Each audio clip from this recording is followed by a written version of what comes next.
Bonjour et bienvenue dans cette nouvelle vidéo qui, je l'espère, facilite vos levées de fonds et vous fait gagner du temps. Je m'appelle Émilie Jodzi et je suis ravie de vous accompagner.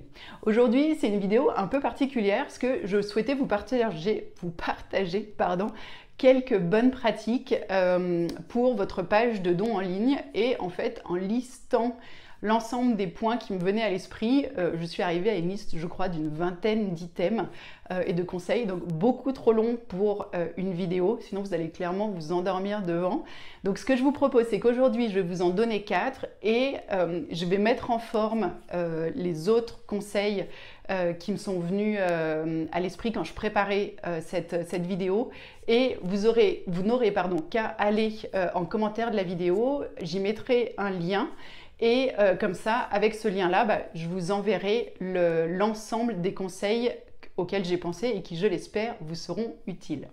Donc, allons-y tout de suite. On commence par le premier conseil. Et donc, celui-ci concerne les montants de dons que vous proposez. Pour cela, il est extrêmement important de proposer des équivalences de dons. Donc, ce que j'appelle équivalence de dons, c'est quelque chose qu'on a tous vu déjà, c'est de pouvoir dire pour X euros, vous contribuez à cela. Donc, je dis n'importe quoi, pour 10 euros, vous permettez à une famille de s'éclairer pendant X jours. Vous permettez avec 10 euros de permettre le pompage d'eau potable à une famille pendant une semaine, peu importe. C'est l'équivalence de dons va permettre à votre donateur de vraiment se rendre compte très concrètement de la valeur de son don et de l'action qu'il va mener grâce à son don. Donc ça, c'est extrêmement efficace. N'hésitez pas à aller vraiment au plus petit dénominateur commun, si je puis dire, de votre action, de revenir vraiment à un montant qui peut paraître assez faible, mais comme ça, la personne, si je reprends mon exemple du pompage de l'eau, peut se dire, tiens, en faisant un don de 40 euros, je sais que je fournis de l'eau pendant 4 semaines à une famille de X personnes, etc. Donc, c'est extrêmement efficace.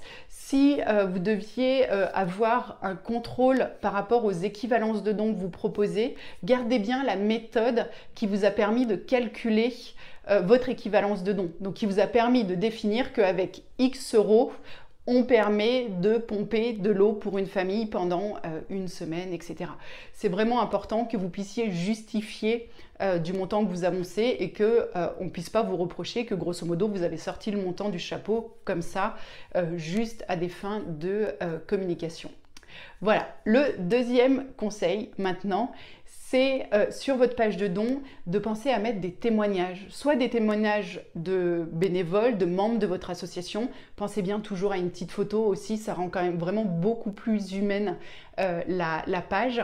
Donc ça peut être soit un témoignage de bénévoles ou de membres de votre association, soit un témoignage de bénéficiaires. Et donc là encore, le lien comme ça se fait extrêmement vite entre la personne qui souhaite donner et l'impact qu'elle va avoir. Elle voit tout de suite son don va avoir un impact sur telle personne, sur telle action.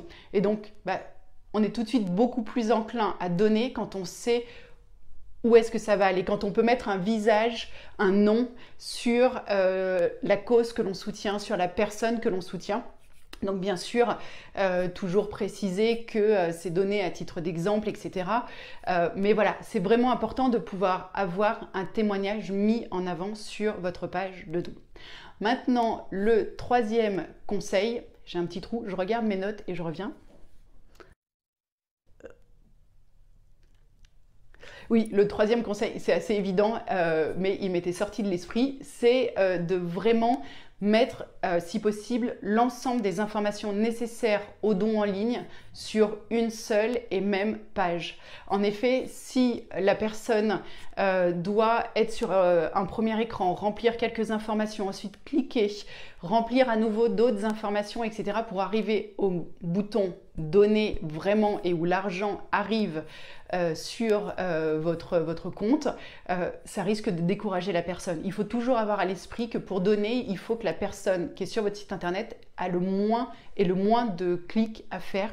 Donc, essayez toujours d'avoir sur une seule et même page l'ensemble des informations que doit donner votre donateur.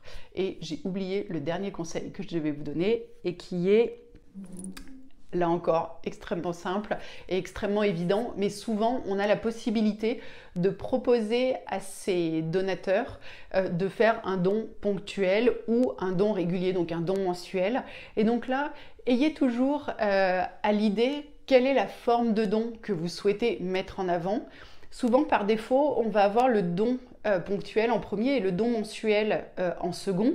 Mais si votre volonté, c'est de développer les dons réguliers au sein de votre association, pensez à changer et à proposer en premier à votre donateur le don régulier. Toujours en proposant pour le don régulier des montants avec des équivalences de dons, etc. Ce qu'on a vu juste au début de la vidéo.